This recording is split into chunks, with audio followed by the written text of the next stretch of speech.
Hey Divi Nation, thank you for joining us in this live stream, and today I will show you how to turn layout pack styles into global defaults with the new update and the cybersecurity layout pack. So if you haven't checked that out yet, make sure that you do. I've mentioned the link in the description below, and if you're not an Elegant Themes member yet, make sure that you check out Divi. I've mentioned a link to the product page where you can go ahead and discover everything for yourself. So without any further ado, let's get to it. All right, so let's start off by taking a quick look at the cybersecurity layout pack. So this is the overall look and feel that you can expect from it. It looks really professional.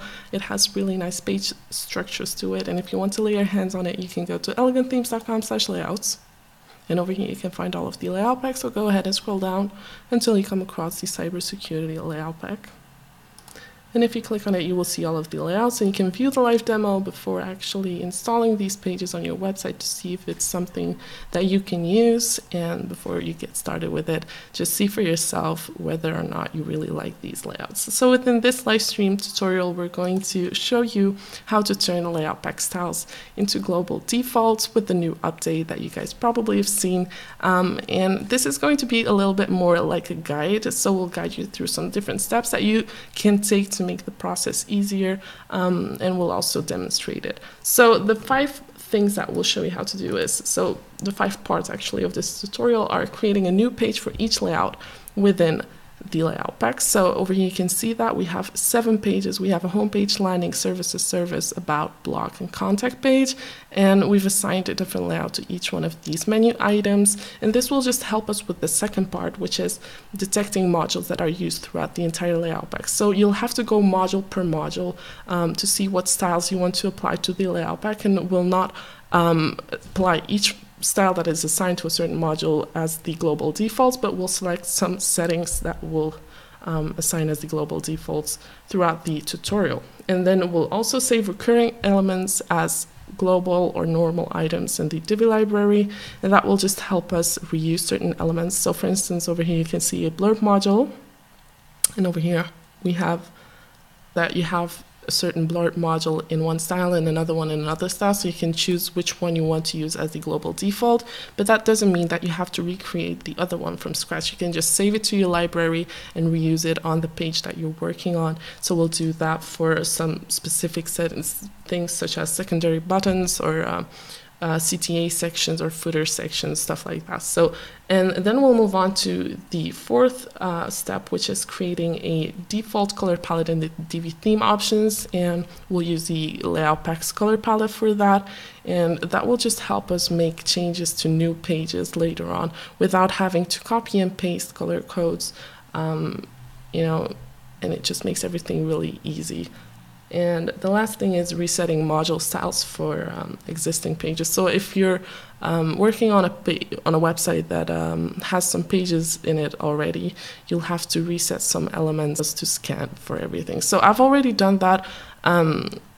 So a few of the modules that often recur in layout packs are the text module, primary button module, divider module, email opt-in module, and contact form module. So these are not the only modules that are used throughout layout packs, but are the ones that are often used and almost on any layout that you select. So over here we can notice that we have the text module, and we'll cover all of the headings, the paragraph. We have the primary button over here, a blurb module, a divider module that is usually the same throughout the entire layout pack, and then we have a email opt-in module on the blog page and a contact form module on the contact page over here. All right, so let's get started. First thing we're going to do is enable the visual builder over here on the home page.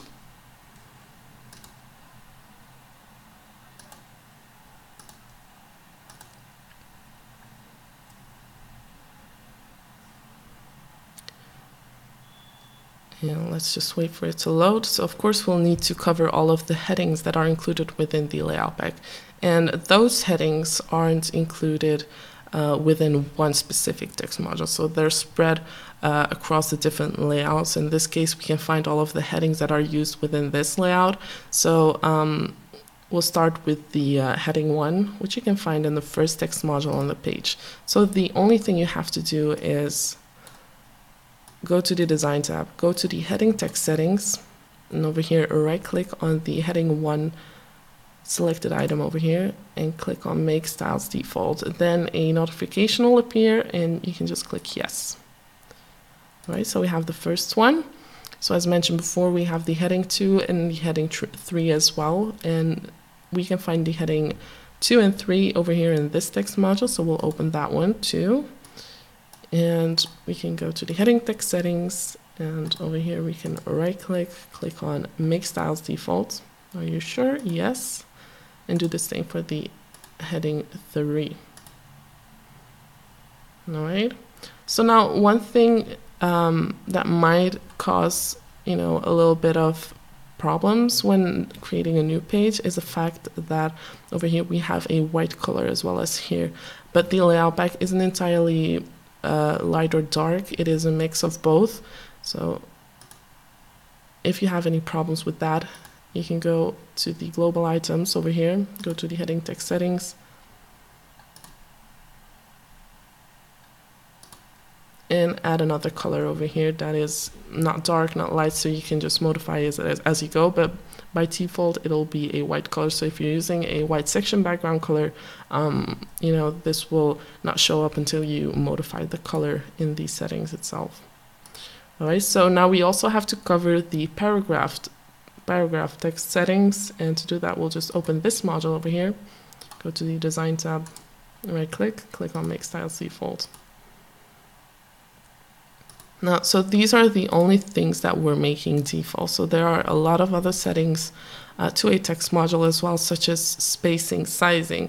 But these really depend on the design that you're creating. So it's not recommended that you make those styles default, because you'll, come across some problems and you won't be able to notice right away that it's set up in the global default. So the best thing to do is just make those standard things, such as the text settings and the heading text settings, global defaults for text modules. And then we can move on to the next module, which is the primary button module, and we have that over here.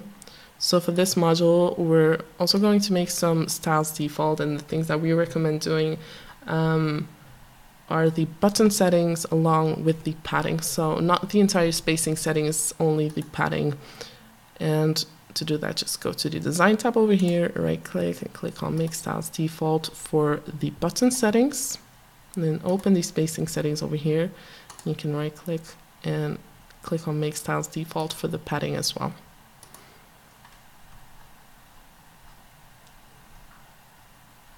And the next thing we're going to do is make some styles default for the Blurb module. So over here we're using an image, so if this were an icon instead, we could make the icon settings global, but since we're using an image, that's not necessary here. But if you're using another layout, feel free to make those icon settings global as well.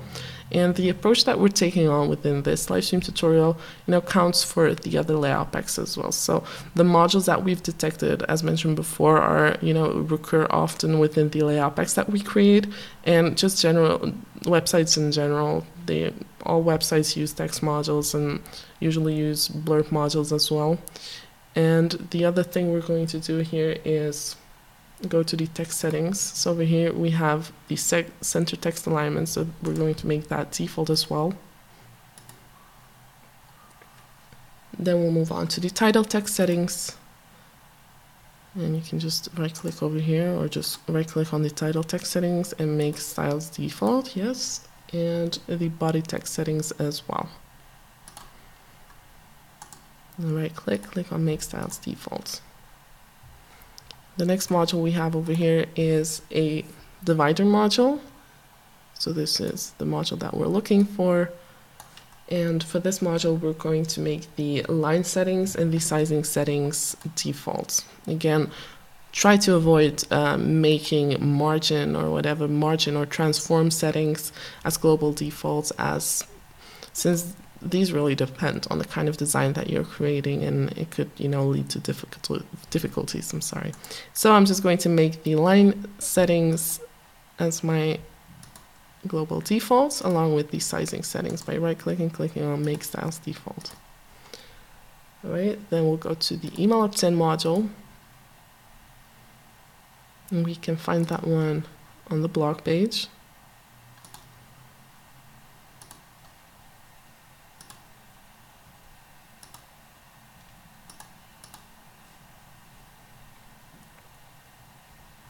And for this module, we're going to make everything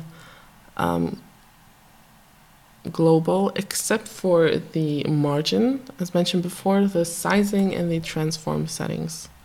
So we do want to keep that box shadow, for instance, or the rounded corner. So you can move on to the design tab and just make it apply to everything over here. So I'm just going to do that really quick. So I'm going to do the title text settings, the body text settings,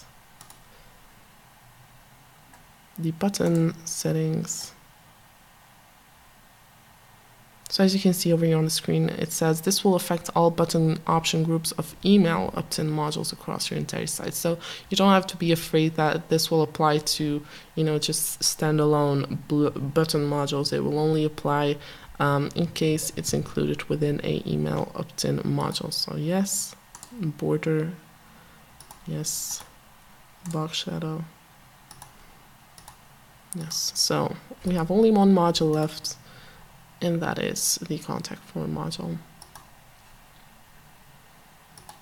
So let's move on to the contact page, enable the Divi builder. So as you can see, it's a really easy process, and you can also easily access the settings that have been made default, which I've shown you, but I'll show you again really quick. I'm just going to open this, and again, we're going to make everything global except for the margin, sizing, and the transform settings. Well, in this case, we don't need the title text. It's usually just the fields. Let's see if there's anything else here. It's just the field settings, because this contact form module is part of the row. So you can also decide to save this row as a library item and reuse it on other pages if you want to as well. So that's part of our next step, actually. It's saving recurring elements to your Divi library, which you can access really easily. So by just clicking on this icon over here, you can give it a name and save it to your Divi library. So let me just do that really quick. And you can choose to make this global as well. So if anything changes in one of the designs, it applies to all of them throughout your entire website.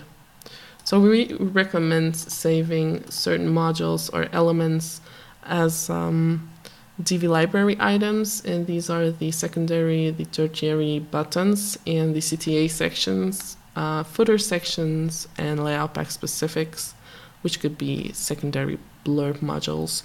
So over here, I think we have a blurb module as well. So if you want to reuse this, you can save the entire thing, or you can just save the blurb module. Let's take a quick look at the other things we'll need to save. But these are really up to your own needs. Like if you see something that you think you'll want to reuse, go ahead and save it to your Divi library. So over here we have this CTA section, which is used as a footer as well. So let me save that one too.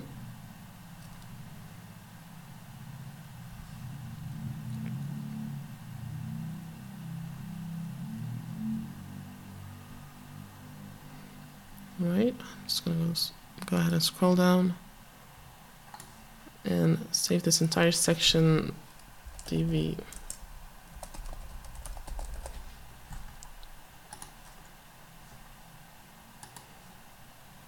And you can also save the secondary button or the tertiary as one, the tertiary one as well. So over here we have a secondary button.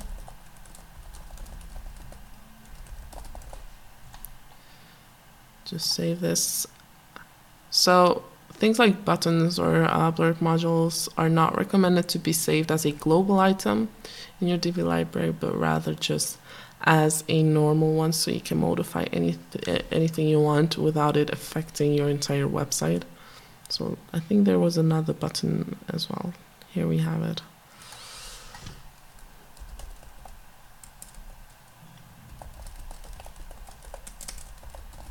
And so we're going to save that one as well. So you can basically do that for each and every design element that you want to reuse, apart from the global defaults. that you've assigned to your website. And that leads us to the next step. So once you've saved all of these items to your Divi library, you can create your color palette in the Divi theme options. And that will just help create new pages using that kind of layout pack style. So I'm just going to go to the Divi theme options over here. So there are three things that are really recommended to be added to this global color palette over here, as you can see on the screen. So these are the text colors, background colors, and accent colors. So I've gone ahead and done that for this layout pack. I've added this color code, this one. So these are just the color codes that I've gone ahead and grabbed from the layout packs by opening the visual builder, looking at the background colors, just copying the color codes and pasting them right here. Also recommended to always keep a black and a white color close by, especially for sections. Well, it really depends on if you're using white or black, but let me just grab the white color code.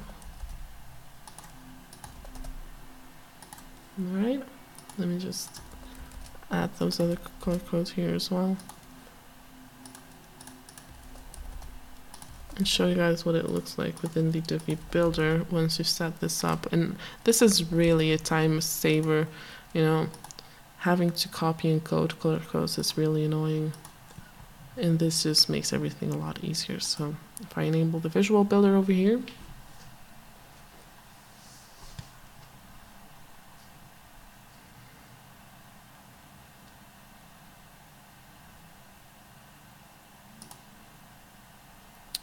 and go to the text settings over here, for instance, we have all of these color codes that we can select right away. All right. So once you've done that, you can go over to the next step, which is resetting module styles on existing pages. So let me just add a new page really quick. So the global styles serve as the background layer, so the foundation of everything you built, right? And if you modify anything along the way within a module setting, that will stick. So the global defaults don't override it unless you reset the module style. So I'm just going to upload another layout and show you guys what I mean by resetting module styles and extending those styles as well. So let me just grab a random layout.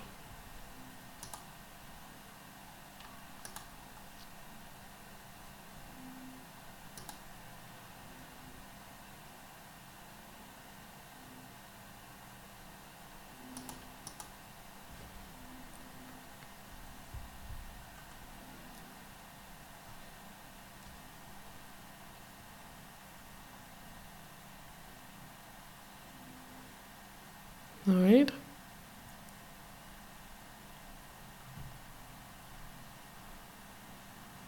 So over here, for instance, I think this module has pre-assigned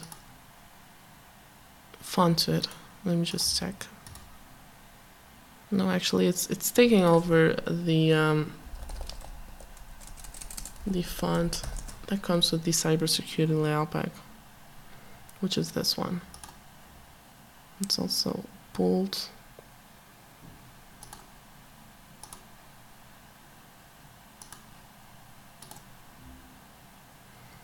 But for instance, the text size there has been changed. So here you can see the heading font that is used, overpass. Heading font weight is heavy. But over here, some manual changes have been done. So if you reset this, let me just reset it. You'll see that these settings will apply.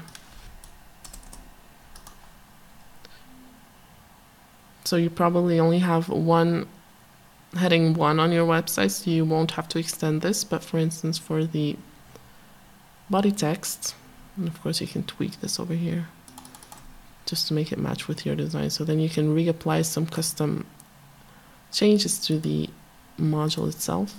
Let's just take this text module, with some paragraph content. Let's see if there's some changes that have been made. Yes, so all of these settings have been modified within the module itself. So let's just reset those styles. Here's what we get. But this only applies on this module. Now, if we extend these styles to all the texts on this page, you will see it change on the other modules as well. And as I've mentioned before, if it's a white color in your global default palette, it will remain white throughout the entire page. So you'll have to manually change that or remove the text color from the global defaults. So you can still change it, but let's just change the color in the global defaults really quick. You can pick another color.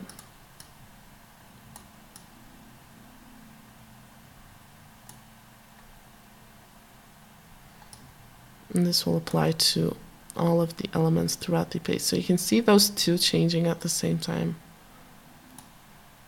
as you can notice. So you can basically do that for each module. So reset the styles and extend those resetted styles. So over here, we can just right click and click on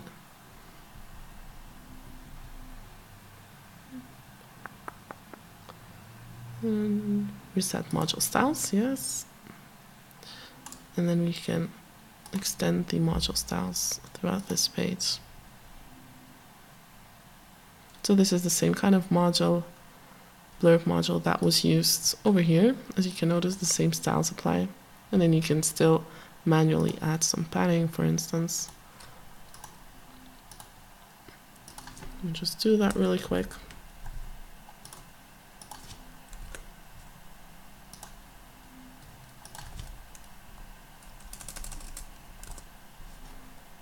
And you can extend those styles again to all the blurbs on this page. And that will change the layout pack style entirely using these new layout pack global defaults. You can do the same things for the button. So over here, I'm just going to reset the module styles. As you can see, it's the same button that is used over here. It's just the copy is shorter.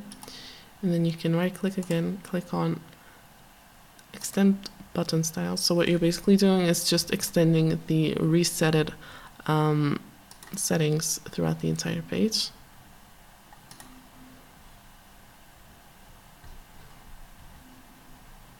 And we're just going to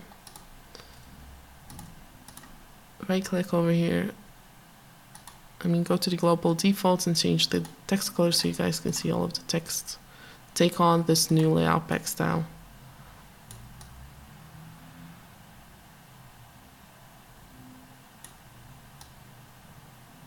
So we're not doing this for the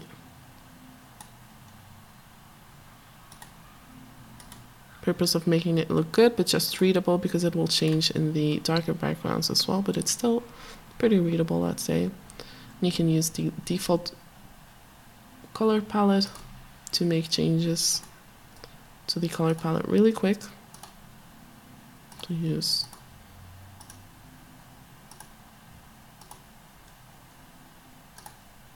those colors without actually having to enter them. As you can see, it really helps you save time, and especially using the extend styles feature that comes with Divi. So let's go over the steps once again. So start with creating a new page for each layout in your layout pack. To check the modules that are used throughout the entire layout pack. So usually these are the text module, primary button module, divider module, email opt-in module, and the contact form module. But this can include other modules as well. You just have to, go into the pages using the visual builder and see for yourself which elements you want to reuse as well. So you don't necessarily have to use everything as a global default. And then you can save recurring elements as global items for reuse. So let's just add it over here, for instance, at the bottom. So one of the things that we've added is the CTA section. So you can access those really quick without having to make them global. Since we're using a section here, a row here, and we're also deliberately not, setting any spacing or sizing settings of sections as the global defaults, or row sizing settings as global defaults, because the layout pack comes with the default value anyway, so you can set the width and the max width for yourself. And these really change according to the design that you're creating. So setting some global defaults for rows, for instance, will make it harder to go back to the standard design that allows you to play around with everything and make it fit in that particular design that you're working on. Then we've also created a color palette in the Divi theme options, and we've also reset the module styles on existing pages. So these are the steps that we recommend you go through if you want to use layout pack styles for another website or another page, or just make them the global defaults of your website in general. And you can also find all of these steps by going to the blog post in the description below. Alright, so that was all for this live stream tutorial. We hope you've enjoyed it, and if you liked it, please give it a thumbs up, and we'll see you in the next one. Bye.